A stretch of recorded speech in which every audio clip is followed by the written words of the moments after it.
All right, over to you, Catherine. Okay, great. Thank you so much, Allie. So today we're going to be working on the Caron Sprinkle and Swirl Cake Syncopated Brioche Knit Cowl. One thing I would impress upon anybody watching today is that this is very much an intermediate project. Um, if you haven't done things like a long tail cast on or worked with split stitches, this might be a little bit complicated.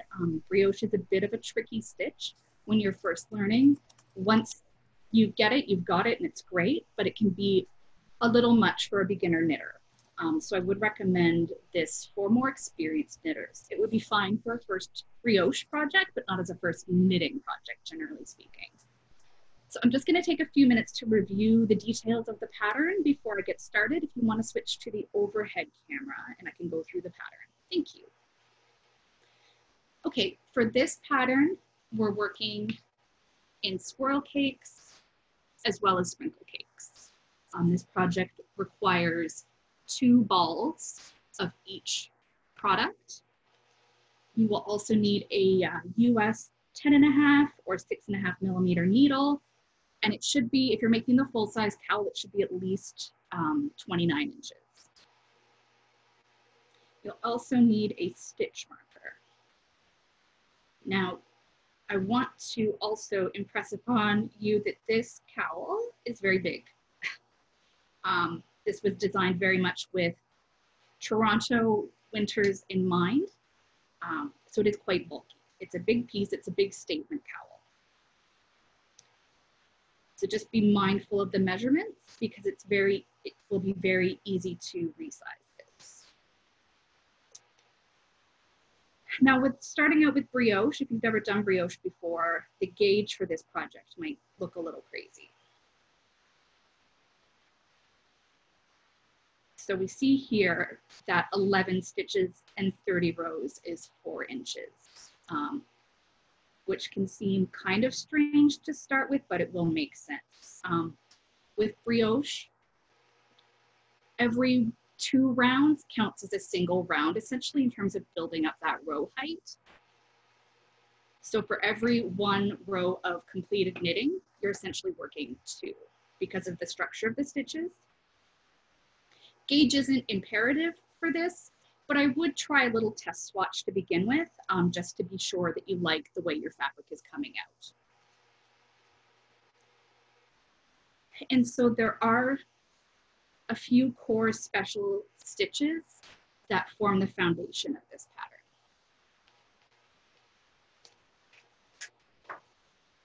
So we have a brioche knit stitch and a brioche purl stitch, as well as the slip 1 yarn over. So those are the 3 core elements. So I'm going to endeavor to spend a fair amount of time just doing those.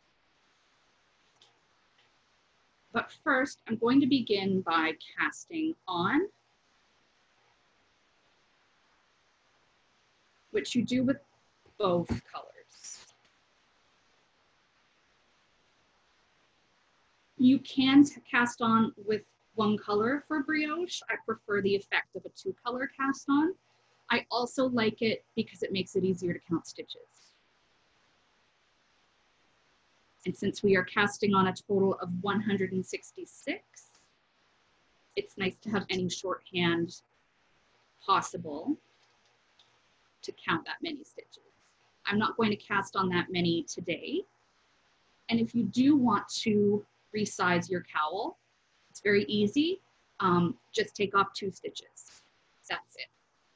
So any multiple of 2 stitches will maintain the stitch pattern. So I've started off, maybe I'll be more clear to do this right on camera. I'm starting off with a slip knot, tying, involving both shades. And I'm placing that on my needle.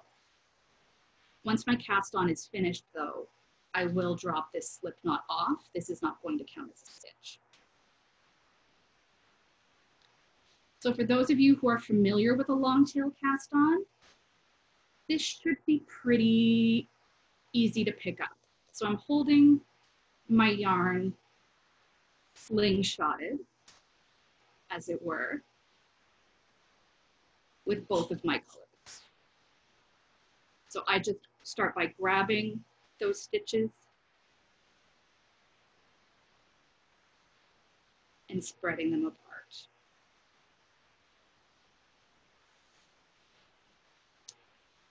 So now I'm going to cast on my first stitch, and I'm casting on first with A.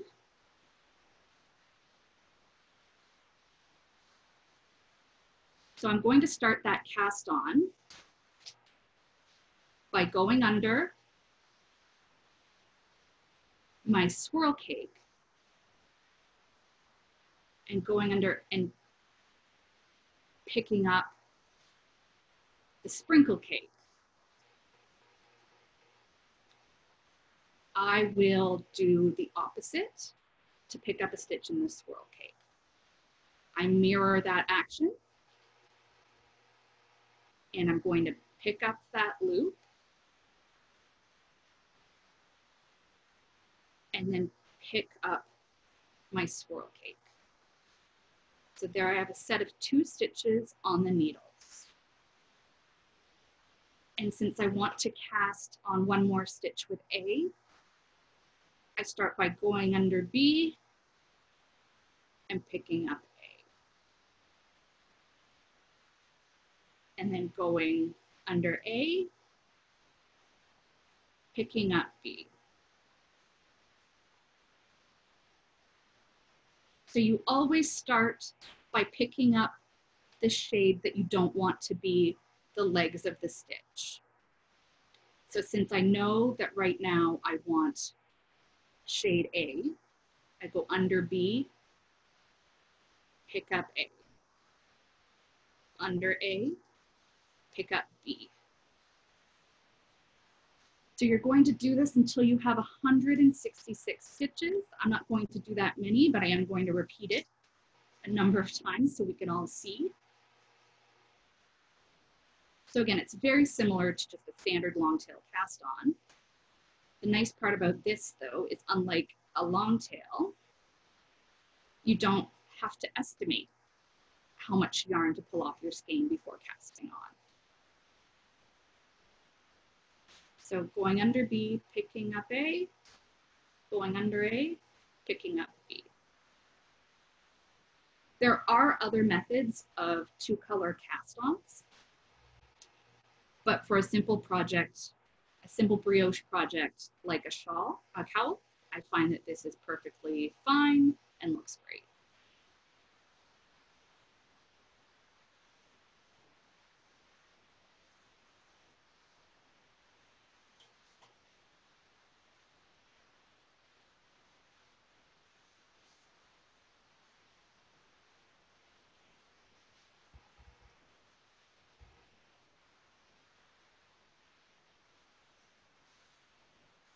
As I mentioned, if you do want to resize this to be smaller or larger, just add or subtract a multiple of 2 stitches.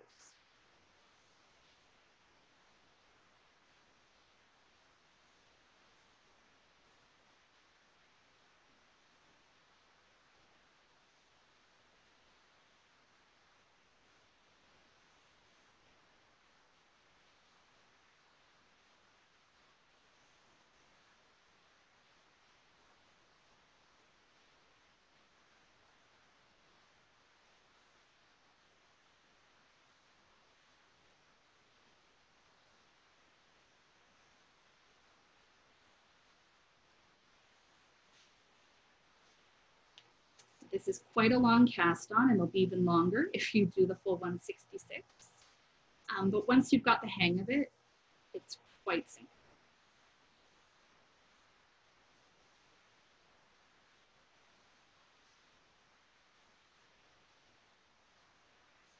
And if a 2-color cast on isn't important to you or you think it's too complex, that's fine, cast on in 1 shade.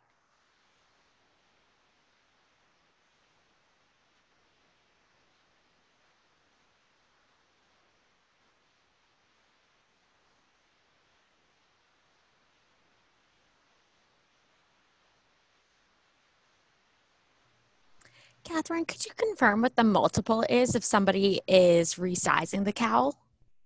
It's just a multiple of 2 stitches. That's it. Perfect. Thank you. Any even number of stitches is going to work for this.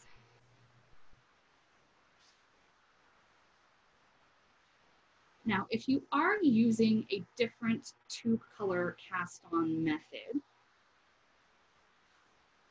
presumably you're an advanced knitter and will know this, but just to point it out, this cast-on is worked assuming the last stitch you cast on will be with B and you'll be starting with A.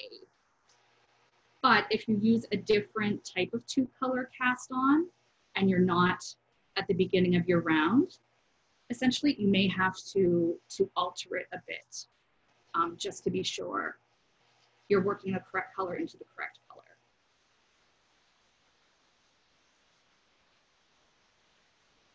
So in this cast on, your very first stitch, excluding the slip knot, is A and the last stitch is B, and it's written accordingly so that you're starting your round with A here. But if you're using a cast on that changes that orientation, just be mindful of that.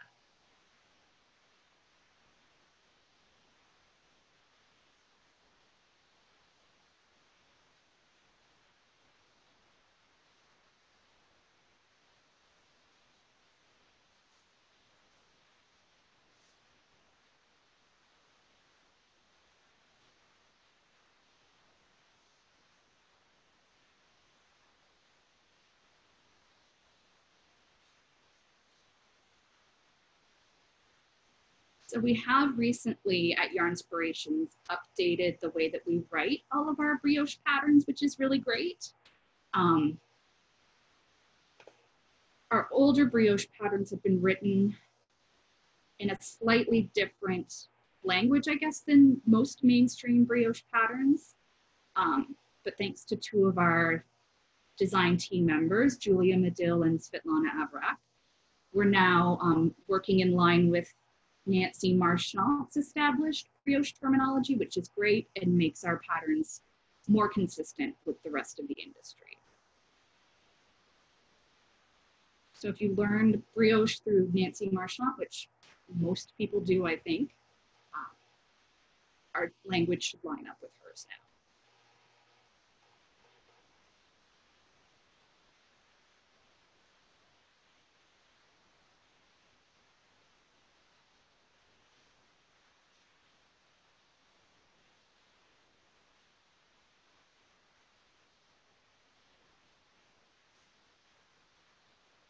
One thing I do recommend, if you're a bit of a nervous knitter like I am from time to time, if you're using interchangeable needles for this project especially, I would definitely recommend putting lifelines in your work at various intervals whenever you feel like you've gotten a good chunk done. We have instructions on lifelines on our YouTube channel. And a lifeline will just let you rip back if you do make a mistake, and it'll let you rip back to a precise point where you knew the work was perfect. And it makes it way easier to pick up stitches and the like. It is possible to fix mistakes in brioche, but it can be a little bit tricky just because of the structure of the stitches. So I like having lifelines in my work.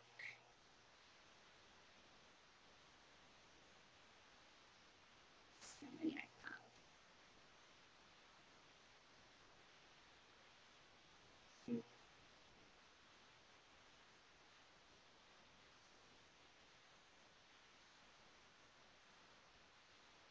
I've got about 70 stitches here. I'm going to do some more just to make sure I can join properly in the round.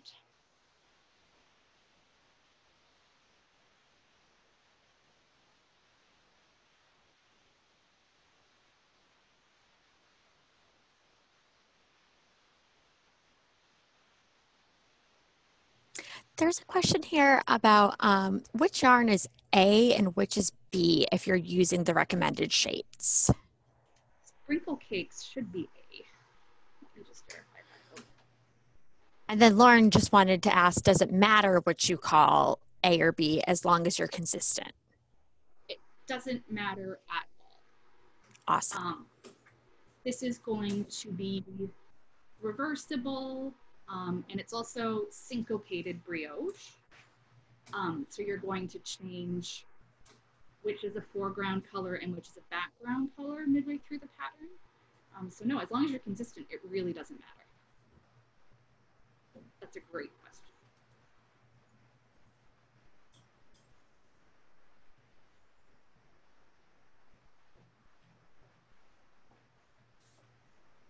Great.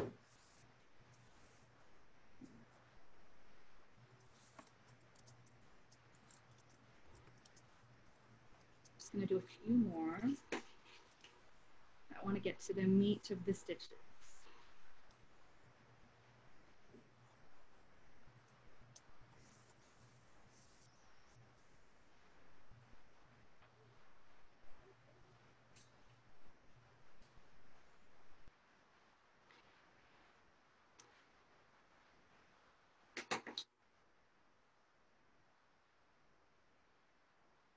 All right. So I'm being very cautious to ensure that nothing's twisted.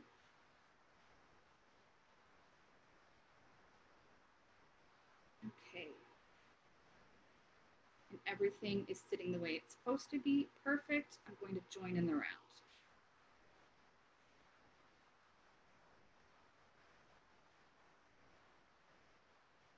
Do a stitch marker there. And so starting with A, okay, I think I'm situated now.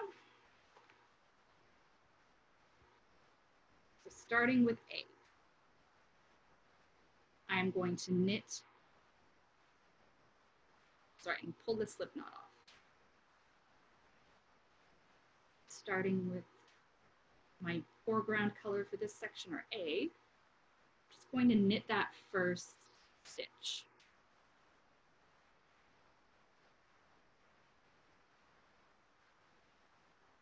All right, now we're going to yarn forward.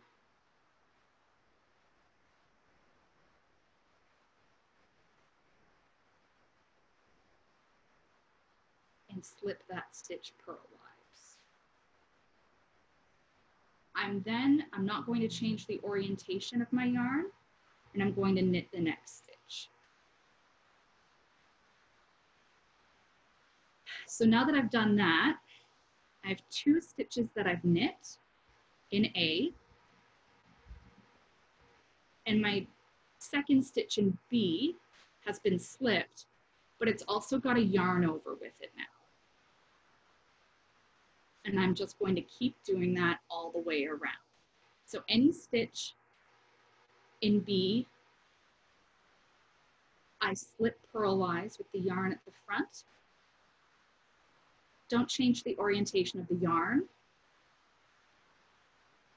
and knit it.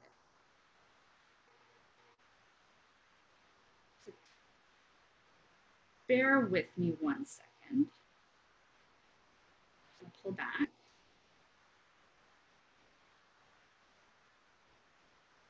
Show that again. The joining. So I've pulled the slip knot off to start with because that does not count as a stitch. Making sure my work's not tangled. And knitting into A. And right now the yarn is sitting at the back of my work.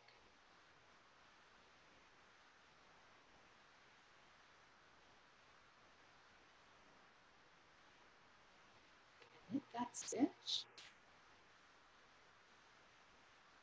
Just give me 1 moment.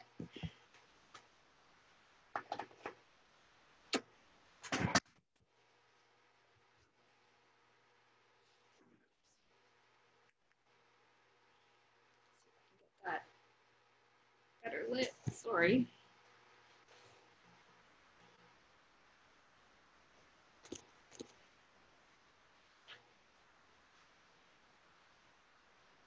That's actually worse. All right. Okay, so slipping that next stitch. I've knit one stitch, slip the next, with yarn still at the front of my work, knitting. Yarn forward, slip. Could you scooch a little, I guess this way in your camera? Yep, that's perfect. Thank you.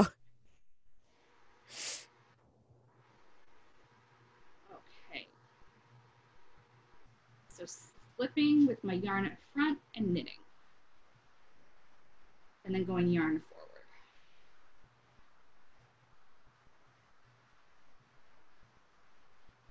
Slip, knit, and bring the yarn forward.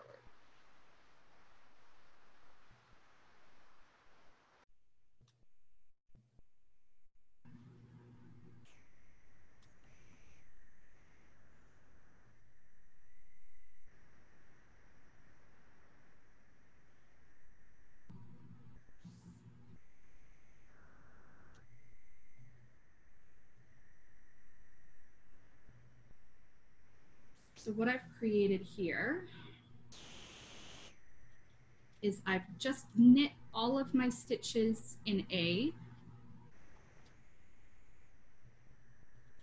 and now everything in B has been unworked but is accompanied by a yarn over that surrounds that stitch.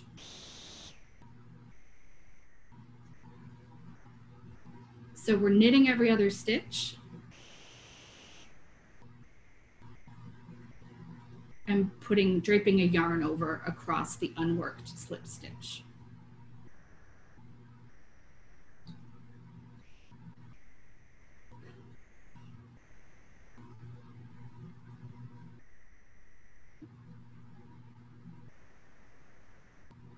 So I'm slipping all the B and knitting all the A's.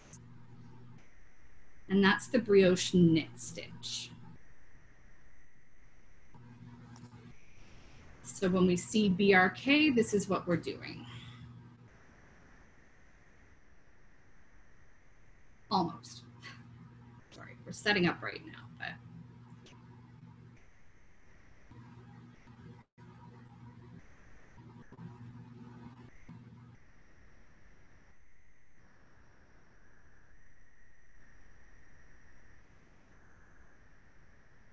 It can be a little fussy to set up, but once it's set, it's quite easy to work with. Slip, knit, yarn forward.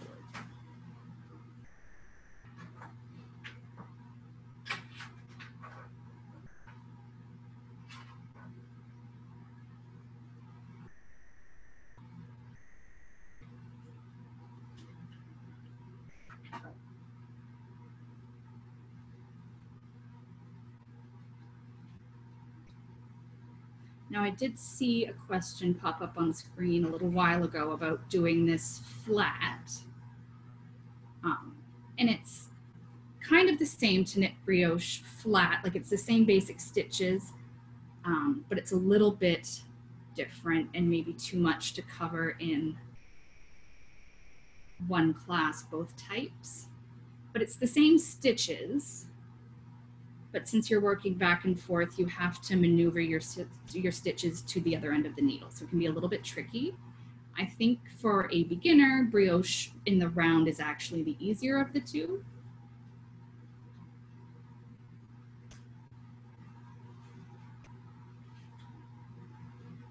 Bear with me a second. Okay, so we're just slipping and knitting.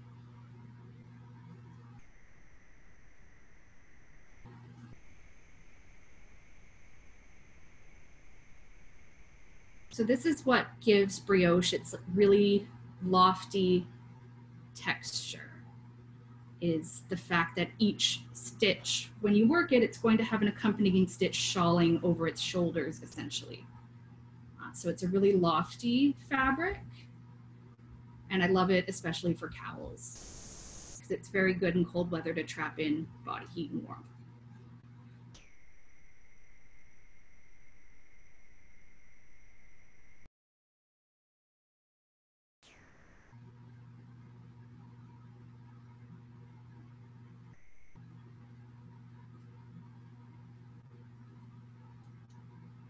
Okay.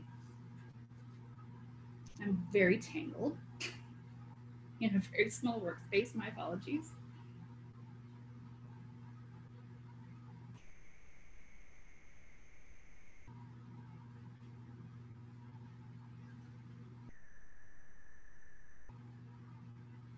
Okay.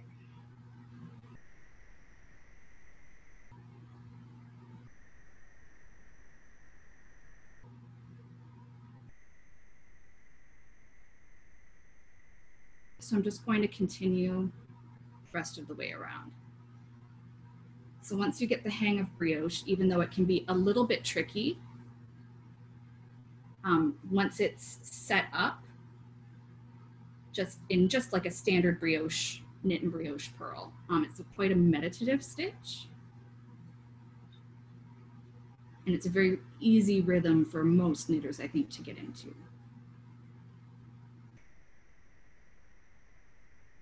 And for most people, I find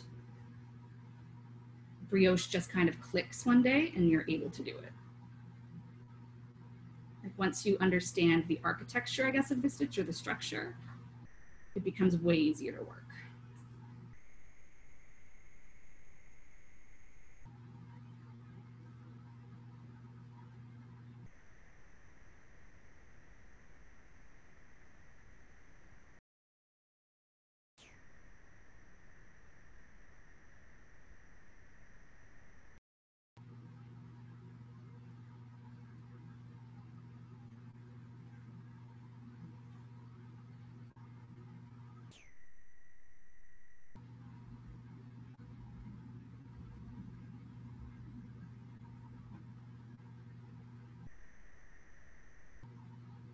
So it's going to take me a while to get back around, and I really want to make sure I go over the purl stitch. So just give me one moment.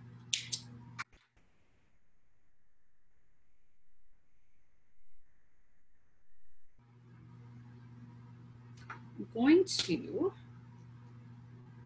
cast on a few stitches and just do some of this flat. And I'll see if I can't pull a section of the ball where the colors are a little bit more disparate. I'm seeing a lot of comments that people are having trouble discerning the two colors from one another, which I understand. We do try to present these patterns in the actual yarns that the project's made in the shades. But I think in this case, they are very close. So I'm gonna get out of this gray into a darker shade.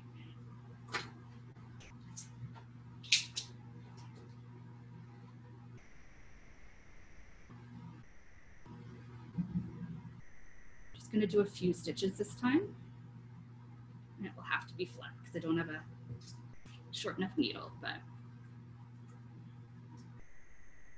hopefully two shades that are a little more different, you'll be able to see. So I'm just gonna really rough cast on a few.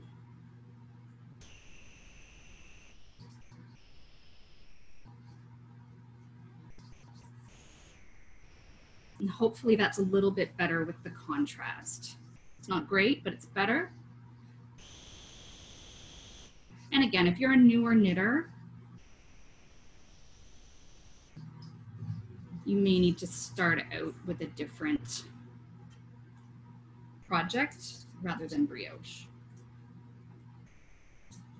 So the brioche knit stitch to set up this round. Knitting one, slipping with the yarn in front. Knitting one, slipping with the yarn in front. Knitting one, slipping with the yarn in front, all the way to the end. So now I can show you how to purl.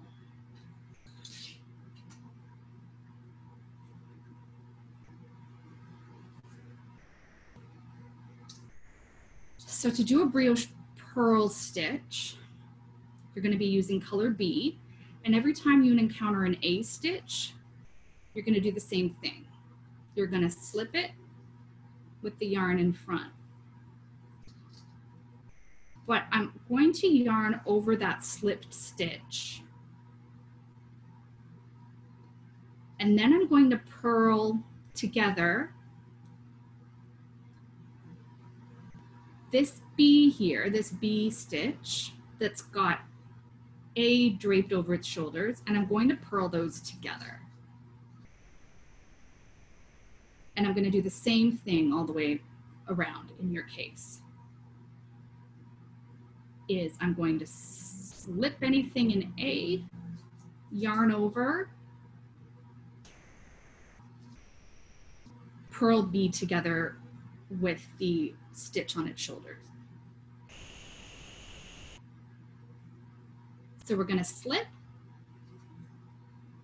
yarn over, purl together. Slip, yarn over, purl two together. I'll show you that one more time, except I'll show you with shade A.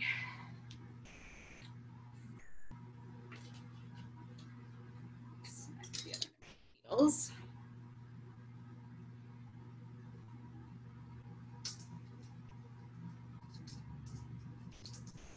So the Brioche Pearl again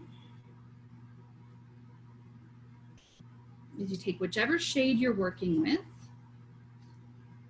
and you purl every actual stitch worked in that shade, not a yarn over.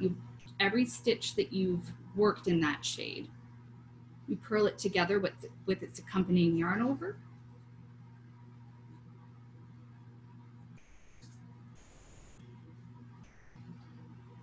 And then you slip the next stitch. Yarn over, purl those two together. Slip, yarn over, purl that together with that stitch. Now you'll be doing this in the round and you'll be doing it longer, but I just wanted to make sure that you get to see every stitch. So you slip, yarn over, and purl. Slip, yarn over, and purl. And that is the Brioche Pearl stitch.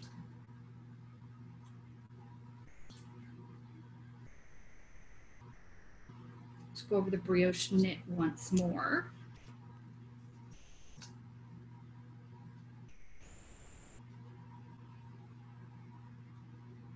So you start by, you'll slip anything that's worked in A, and then knit the next stitch with its accompanying yarn over. So what gets a little bit tricky, I guess, is figuring out, okay, so which one is my stitch and which one is my yarn over? And I know it's not showing up as well on camera as I would like for it to, but it's quite straightforward to tell what's an actual stitch and what's a yarn over. But I find it helps if your stitches are, if you have room on your needles to stretch your stitches out a little bit so that you can see exactly what's happening. Because once you are able to read your work, your life is going to become that much easier when it comes to brioche. So you just need to understand the structure and identify it.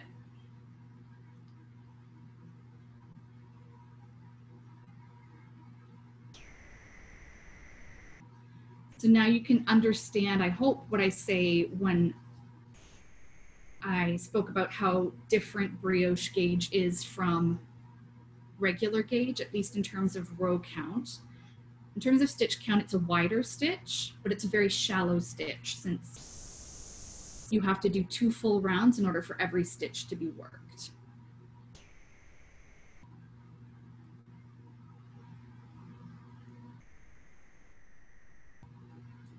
Do another brioche knit.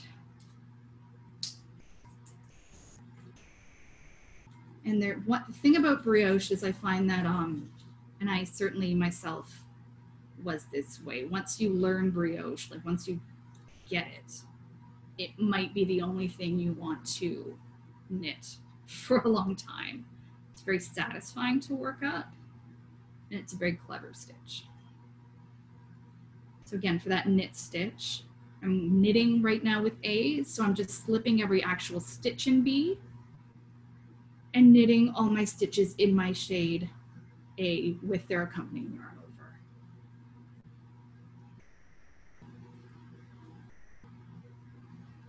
And so this will be, as I mentioned, completely reversible. And what's going to happen is that a third of the way through the cowl, you're going to change the order of your stitches. And so essentially what you'll be doing then is the way the pattern is written.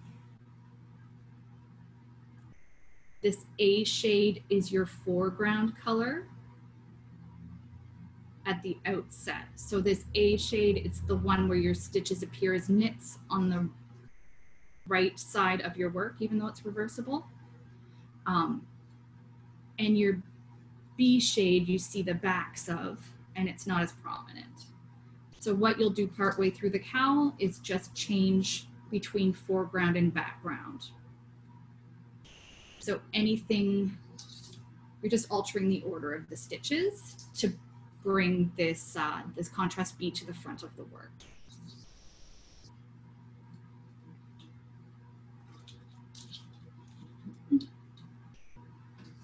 Okay.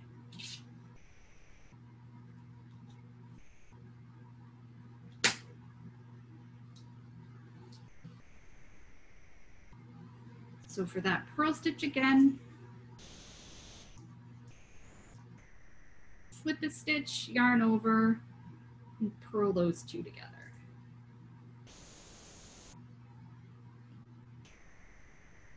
Slip around and then purl together.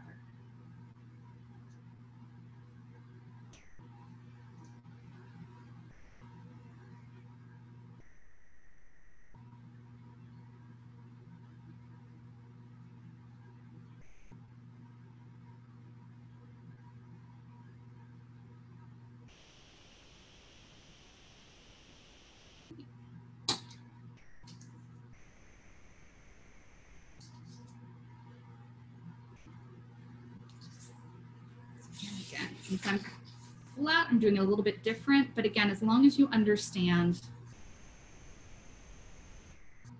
your slip one and yarn over,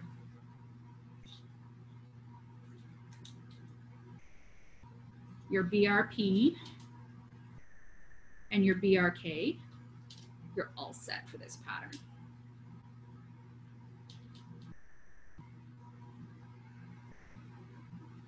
So this is a very super popular stitch right now in the knitting world. And I know people are intimidated by the stitch, but as long as you're willing to do some swatching at the outset, it's not too hard to master ultimately.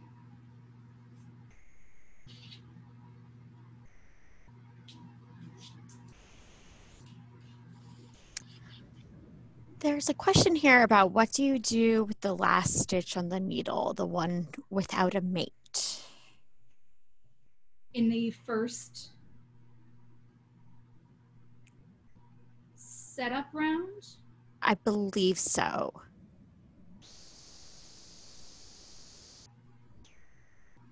All of your stitches should have mates. I've done an extra one here just for knitting flat. But all of your stitches, that's why it's a multiple of 2, as you can see now that this can be adjusted to, right? All of your stitches should have partners for in the round. All right, she said she thinks she cast it on one too many, so okay. that'll And be that's great. why I like the 2-color cast on, especially for anything big in brioche. It makes it easy to see, oh, why is this stitch flying solo?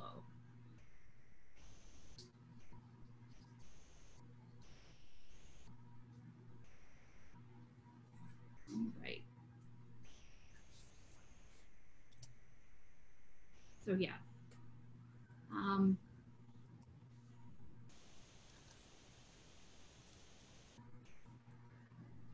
wish I had better lighting.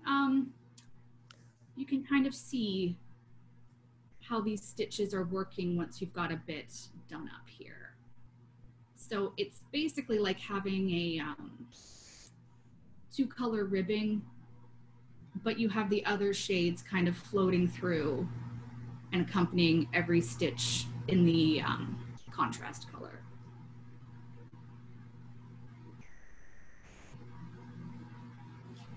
So I know an hour isn't nearly enough to learn brioche, so don't be discouraged.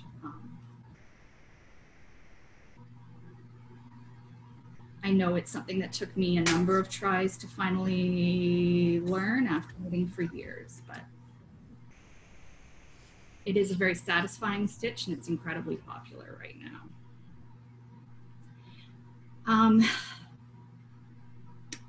So there's a question here from Leslie. When we are knitting together, we lose a stitch, correct? So where are we creating the new stitches so it stays the same length? Okay, you should not be losing a stitch. Let's see. So when I'm knitting two together, what I'm knitting together is the actual stitch that's on the needle and the yarn over. So your stitch count for this pattern should never change because you're making that extra stitch that gets knit two together when you do your yarn over. So I've got one stitch here, and in the next row around, I'm going to knit that together with the contrast color. So to set that up here, what I'm doing is I've got my yarn at the front of my work, knowing that I'm going to knit the next stitch, slip it, and when I knit the following stitch, right there is where I've created that extra stitch that's going to be knit together with the pair.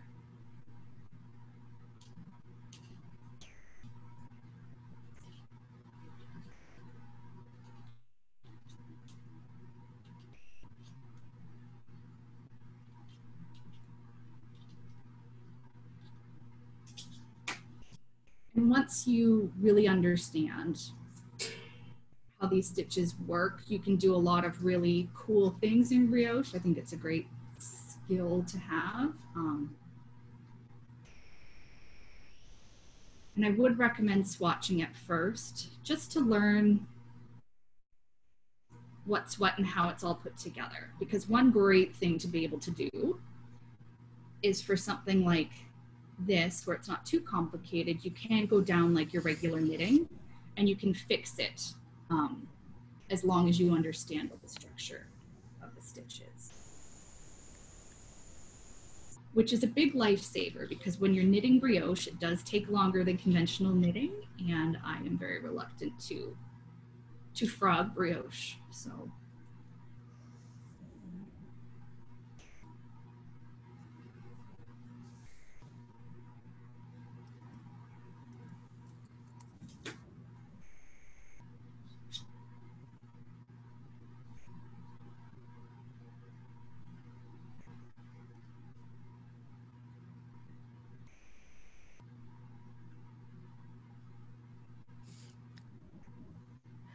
Another question here. Are we always knitting A and purling B until we get 1/3 of the way through? yes, that's exactly it. Perfect. So again, it's a little bit different, but no, you should just be purling and then you switch it up. And that's what creates that syncopation and brings the other color to the front.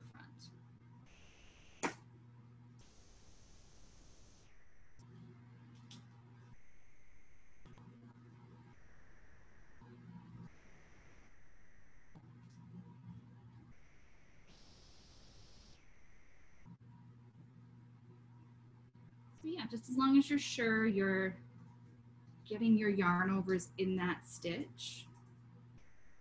That's really the only difference between straight up knitting or purling, or knitting two together or purling two together. It's that one is just a yarn over. So if any of you have ever done fisherman's rib, it's a really similar idea. In a fisherman's rib, you're knitting one below, and you're creating the same yarn over by dropping that stitch. So if you've done fisherman's rib, this isn't that much more complicated, and I think it's actually more fun to knit, just because slipping stitches is easier than knitting one below.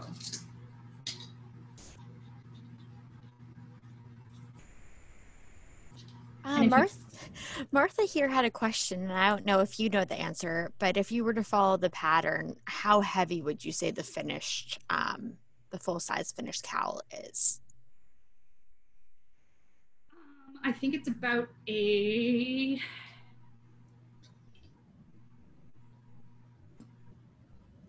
I would say it'd be pretty warm. Yeah, it's 4 balls of yarn almost entirely. So it's, yeah, it's a good 2-pound shawl. It is it's very big.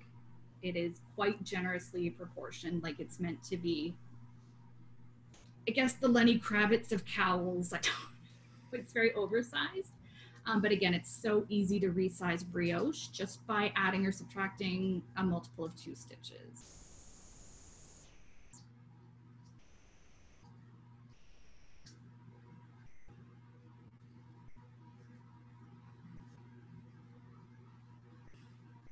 For a long time, brioche was, something only independent designers did with luxury yarn. So it's nice to see that it's gaining traction in the broader knitting community, because it is a really smart and a really fun stitch.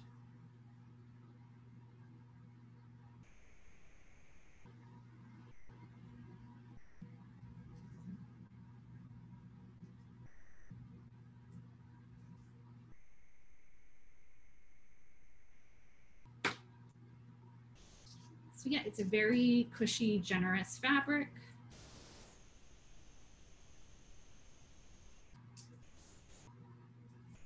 And I know it's absolutely a favorite stitch among our design team. We have a lot of really great brioche patterns on our site right now, which is wonderful.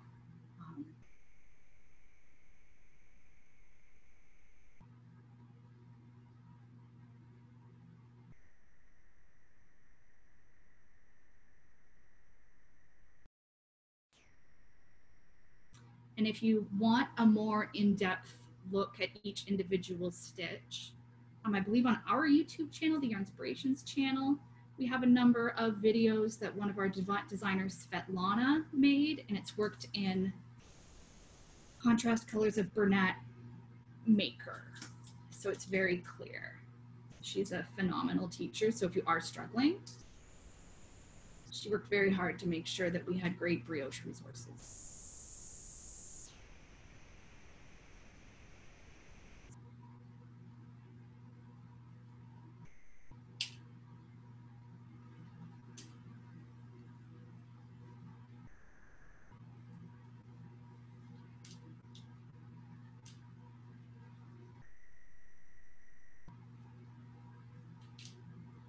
And when it comes time to cast off, that is very straightforward. There's nothing particularly novel about the cast off you're using here.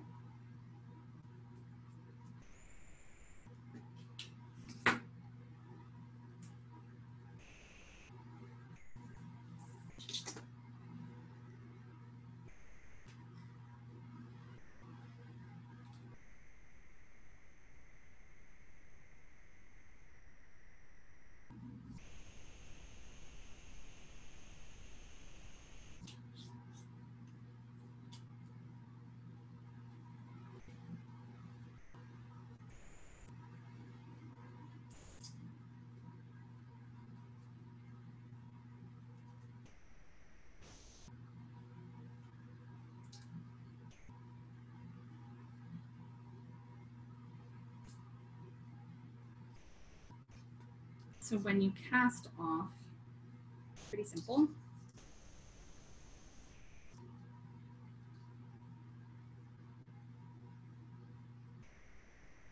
It's very much the same as just any standard cast off, except you're brioche knitting that first stitch,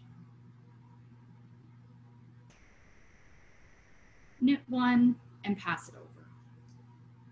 I would recommend, like, this is a very relatively stretchy stitch. Just keep an eye on your tension when you're doing that cast off, that it's not too tight, or it could cinch it in a little bit too much at one end. So if you are tight when you bind off, just go up a couple of needle sizes.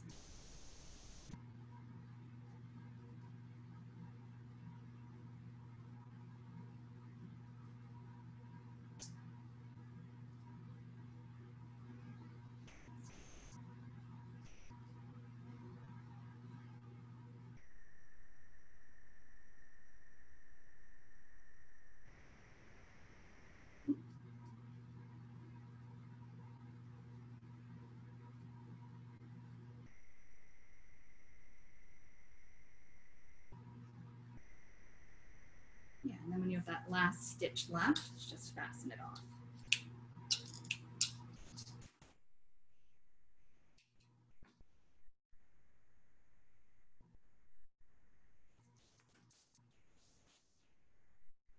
And so that's sort of a rough course on brioche for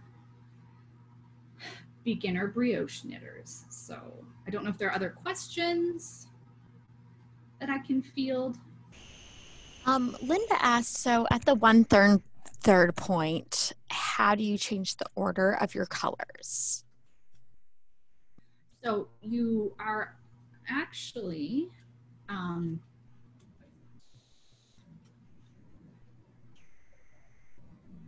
you should just be switching the order of your stitches. So for the first third, again, if you're following our conventions that are set in the pattern, all of your stitches in A are knits and all of your stitches in B are purls. And so to syncopate that, all we're going to do is reverse that order. So rather than purling, knitting your stitches in A, you're going to purl them. And what that's going to do is the purled stitches nest further back in the fabric. Right, so you can see it kind of fades into the background. And so all you're doing then is changing your work from kind of looking like this to looking like that with the lighter shade at the foreground. I always have to be really mindful whenever I'm doing syncopated brioche though, for that round, because you do have to be mindful because it's so easy to slip back into the rhythm that you've been doing for the first third of the cowl. So that's one of the only rounds where you require really intense concentration. Don't know if there's anything else, Allie? 2 other questions here. So at the start, after casting on your stitches, do you knit any rows or purl before starting the pattern? No, you just get right into it. Perfect. And then Barbara wants to know, so is every other row double the stitches of the one before? And I think you kind of covered that with explaining that you were not actually ever losing any stitches. Right, your stitch count shouldn't ever change through this project. It should remain consistent. All you're doing is you're putting a yarn over on every stitch that you're not knitting, but then you're knitting that yarn over together in the next round. So your stitch count should be consistent. Wonderful. And then just as a reminder to everybody, if you were still looking for the pattern, I'm going to drop that link in the chat here, just so that you all have it fresh as well. Hey, Patrick. All right, thank you so much, Allie. No problem. And just as a reminder, everybody, that this recording will be available tomorrow on michaels.com/classes. Awesome. Thank you so much, Catherine.